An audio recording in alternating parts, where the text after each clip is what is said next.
Hello everyone! Coming up is our second segment on the notorious gangsters that hung out in our beautiful northern Wisconsin woods.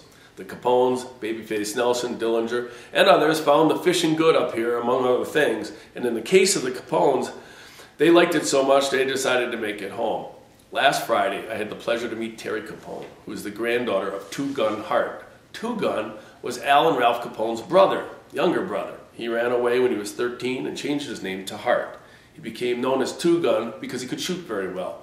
He also played several instruments and eventually ended up a lawman with the feds. Go figure. He was a talented sharpshooter, and his granddaughter Terry told me last Friday they used to toss coins in the air and he would shoot them.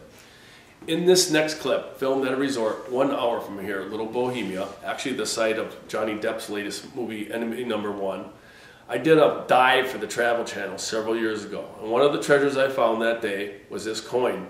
It's a buffalo nickel from the 20s. Could have been one of the coins Two Gun shot out of the air. I report, you decide. I can tell you though, after my meeting with Terry Capone last Friday, we have explosive new facts that will rock the history books. History that was never told. Fascinating stuff, politically connected. It's just totally unbelievable, but true. So until we can get those stories on film, let's take a look back at this segment shot several years ago. Enjoy this trip back to the Roaring 30s. In Wisconsin, go on a search for John Dillinger's missing 200 grand on America's best places to find cash and treasures.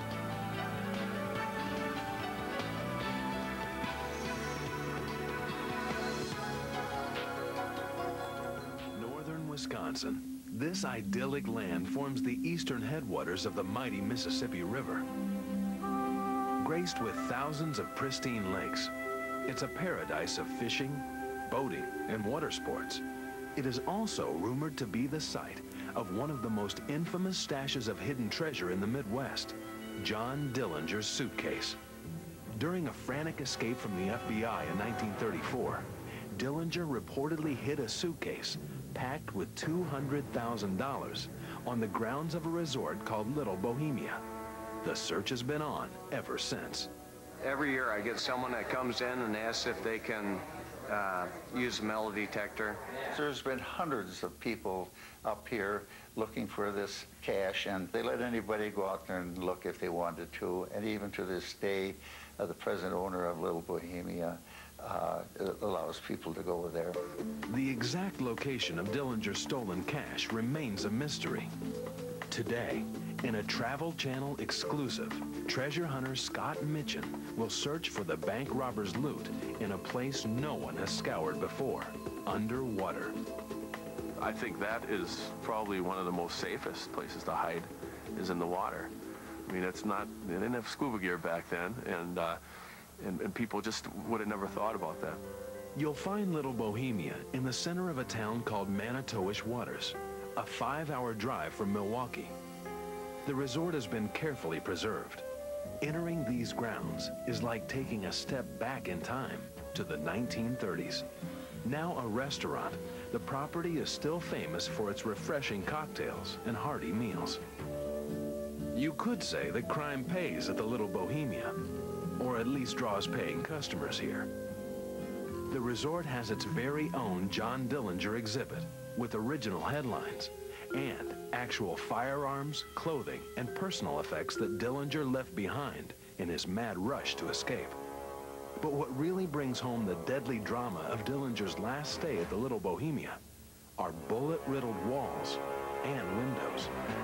One of the neatest things about the room back here, I think, is the French paintings that they saved with the bullet holes in them from the federal agents shooting in at what they thought was the gang at that time. For many, the main attraction of Little Bohemia is the dream of finding the legendary buried suitcase.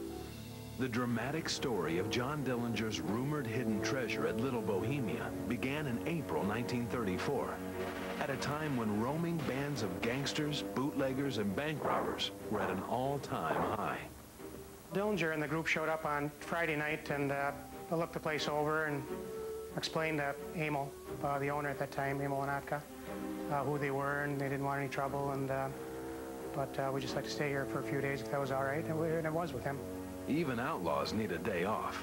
I don't think it was so much a hideout. It was just kind of taking a vacation from robbing banks.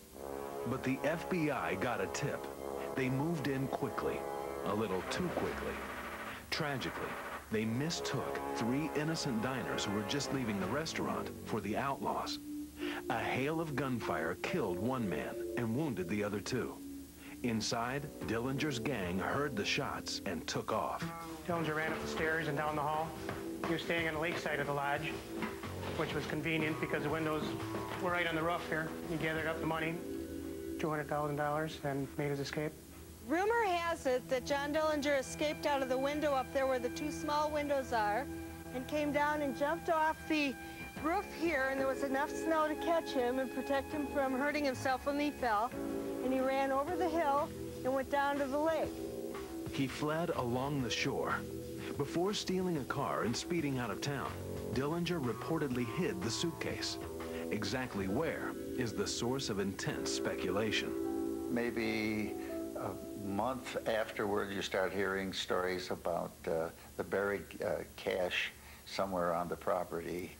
If I were to guess, if the money were here, it would be to the southeast of the lodge, between the lake and the field. Someone said that between here and there, he buried the treasure under an oak tree, which was 2 pine trees and an oak tree away from the building.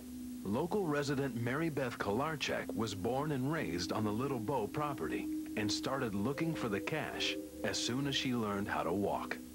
We would walk along here with a little shovel in our hand and just walk along and look, and we'd count 2 pine trees and an oak tree, 2 pine trees and an oak tree, and just look and start digging, and then that's when the employees would come out and tell us not to dig holes because we're going to, you know, cause somebody to break a leg. Professional treasure hunter Scott Mitchin has a radically different idea about the fate of Dillinger's suitcase full of cash.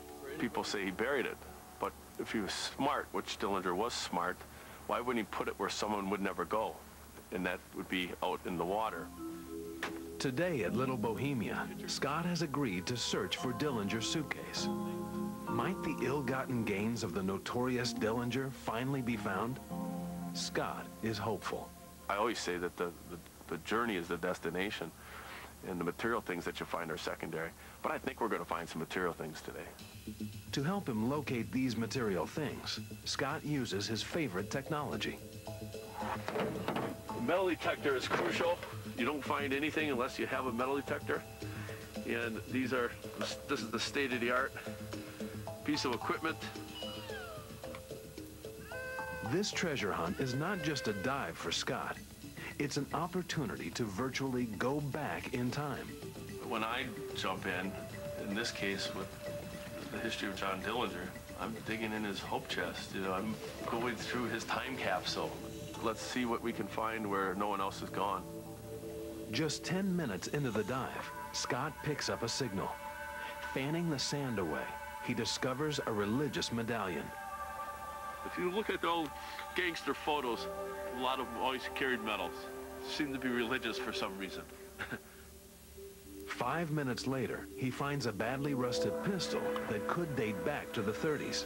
With this particular site, you're shaking hands with John Dillenger. You know, did he touch this? Did he fire this gun? If he did, I'm shaking hands with him. It's a direct connection to John Dillenger. Inspired by these 2 finds, Scott continues his search. It's not long before he picks up another strong signal from his detector. It looked like the corner of a suitcase. My heart started pounding so fast. I mean, it looked perfect. And I just kind of savored the moment and just kept fanning a little bit more and a little bit more. And it got bigger and bigger, and it started fading out. So it looked like the corner of a suitcase, the middle part of it. Much to Scott's disappointment, it proves to be an ordinary hinge. Undaunted, he carries on, finding bullets, coins, and common nails. Very interesting. Cold but excited, Scott reviews the treasures he found. I sure did get excited when that corner came up. It was, I mean, my heart started pounding. This is pretty good for a short period of time. I suspect this winter.